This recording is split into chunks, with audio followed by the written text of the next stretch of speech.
ដោយស្មោះសរគ្មានចិត្តចង់ប្រែឡើយតែហេតុអ្វីពេលនេះបងមកសួរអូនបាយឲ្យអូនស្រោបទឹកភ្នែកបាយទាំងចិត្តនៅស្នេហ៍គេគឺជាប្រល្អល្អតែសុំបងព្រឹងឯចិនវិញពោខ្មើខូខើគ្មានមេត្តាដែលបោកប្រាស់ចិនស្រីស្រីឲ្យគេឈឺផ្សាមនុស្សប្រកដូចជាជីវ៉ាបដិញស្លាប់ទៅបើរូននៅនំចង់រៃគេអូនសែនឆ្ងល់ខំណាស់ពេលណាបងចេះស្មោះឬបងចង់បោកស្រី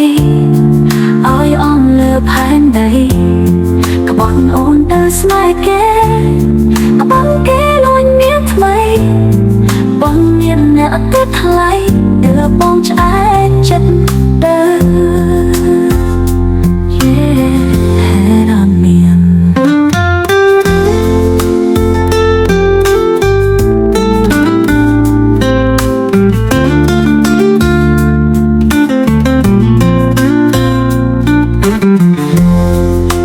ចិត្តសែនរីករាយ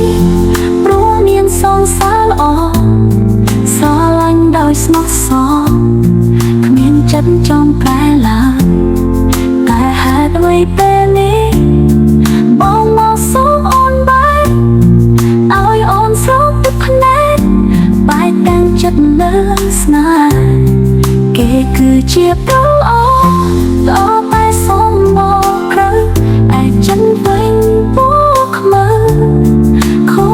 គ្មានមេត្តាការបោកប្រាស់ចិនស្រីស្រីឲ្យគេឈឺផ្សាមនុស្សប្រកដូចជាជីវ៉ាបដិញស្លាប់ទៅបើរូននៅនំចង់រៃគេអូនសែនឆ្ងល់ខំណាស់ពេលណាបងចេះស្មោះ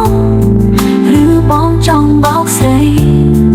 ឲ្យអន់លើផែនដីក្បត់អូនទៅស្នេហ៍គេក្បត់គេបងមានអ្នកទៅថ្លៃទើបបងឆ្អែតចិត្តទៅហេគេគឺជាប្រល្អ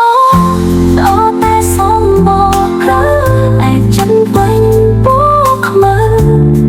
ខូខើគ្មានមេត្តាដែលបោកប្រាស់ចិនស្រីស្រីឲ្យគេឈឺផ្សាមនុស្សប្រកដូចជាជីវ៉ាបដិញស្លាប់ទៅបើរួននៅនំចង់រៃគេ